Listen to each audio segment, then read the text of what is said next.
warahmatullahi wabarakatuh. Waalaikumsalam Perkenalkan, warahmatullahi wabarakatuh. perkenalkan, nama saya Nabila Febrianti sebagai moderator. Di sini kami akan mempresentasikan materi mikrobiologi yaitu morfologi bakteri yang akan disampaikan oleh rekan saya Aisyah Winda Wijayanti, Marini Hasna Fadilah, Gita Tania, dan Dwi Hartati.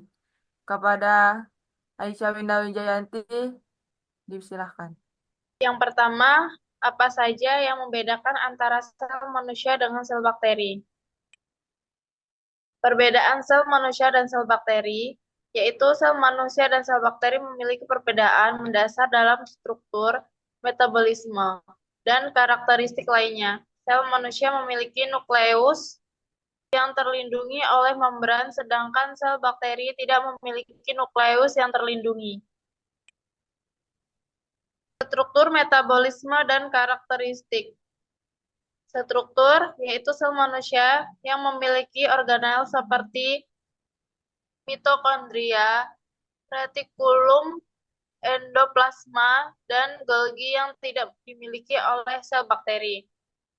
Metabolisme yaitu sel bakteri umumnya memiliki metabolisme yang lebih sederhana dan cepat dibandingkan sel manusia.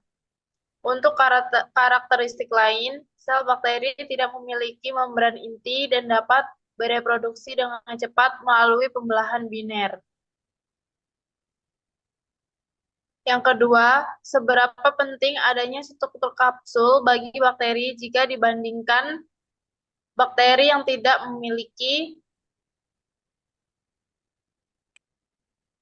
Peranan penting struktur kapsul pada bakteri.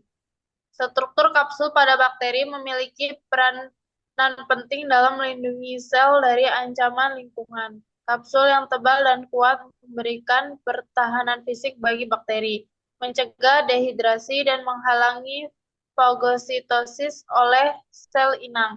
Keberadaan kapsul juga membantu bakteri menempel pada permukaan dan berkoloni.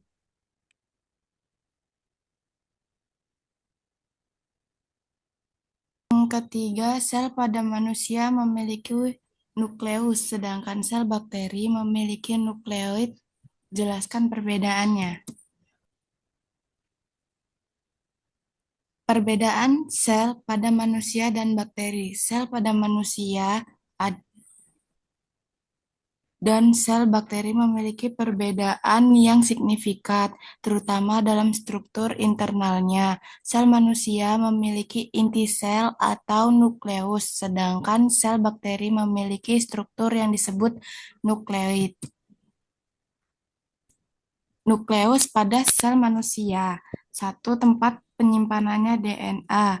Nukleus pada sel manusia berfungsi sebagai pusat peraturan dan penyimpanan materi genetik berupa DNA. Kedua, pengaturan aktivitas sel.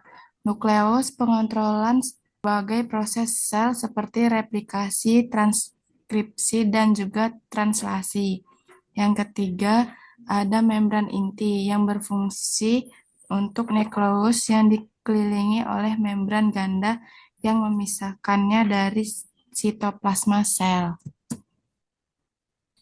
Nukleus pada sel bakteri, yaitu struktur sederhana nukleoid pada sel bakteri, tidak memiliki membran inti dan struktur yang lebih sederhana dibandingkan nukleus pada sel manusia. Materi genetik bakteri berupa DNA sirkuler yang terkumpul di daerah tertentu dalam sitoplasma. Yang ketiga ada pengaturan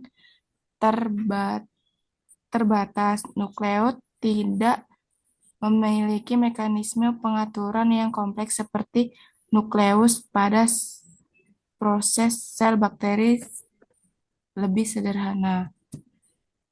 Selanjutnya, apa perbedaan fimbre dan vili pada bakteri berdasarkan struktur dan fungsinya? Jelaskan. Perbedaan fimbre dan vili bakteri. Fimbre dan vili bakteri memiliki perbedaan yang signifikan dalam struktur dan fungsi mereka. Fimbre adalah struktur protein kecil yang membantu bakteri melekat dan berkoloni, sedangkan villi adalah struktur protein yang lebih panjang dan kaku yang digunakan untuk mobilitas dan transfer genetik. Struktur dan fungsi fimbre vs villi. Fimbre, struktur protein kecil yang menonjol dari permukaan sel bakteri, berfungsi untuk melekatkan dan berkoloni pada sel inang. Villi, struktur protein yang lebih panjang dan lebih kaku, berfungsi untuk mobilitas bakteri dan transfer genetik antar sel. Kelima, yaitu rekayasa genetik telah mampu menggunakan plasmid sebagai vektor dalam produksi insulin dan berikan penjelasannya. Rekayasa genetik dan produksi insulin telah memungkinkan penggunaan plasmid sebagai vektor dalam produksi insulin. Hal ini memungkinkan produksi insulin secara efisien dan skala besar, memberikan manfaat yang signifikan bagi masyarakat yang membutuhkan insulin. Pengguna plasmid sebagai vektor. Yang pertama ada kemampuan replikasi. Plasmid memiliki kemampuan untuk bereplikasi secara independen di dalam sel inang, memungkinkan produksi insulin dalam jumlah besar. Yang kedua ada transfer genetik. Plasmid dapat dimodifikasikan untuk membawa gen insulin ke dalam sel inang dan inang memfasilitasi produk insulin. Yang ketiga ada stabilitas genetik. Plasmid umumnya stabil secara genetik memastikan produksi insulin yang konsisten dan andal.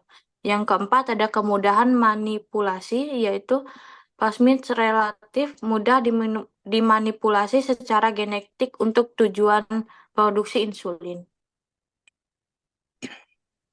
Manfaat dan potensi rekayasa genetik dalam produksi insulin. Yang pertama ada ketersediaan. Produksi insulin yang efisien dan terjangkau meningkat ketersediaannya bagi pasien diabetes. Yang kedua, ada kualitas. Rekayasa genetik memungkinkan produksi insulin dengan kualitas dan kemungkinan tinggi. Yang ketiga, ada pengembangan. Inovasi terus-menerus dalam rekayasa genetik membuka peluang untuk mengembang insulin yang lebih baik. Sekian.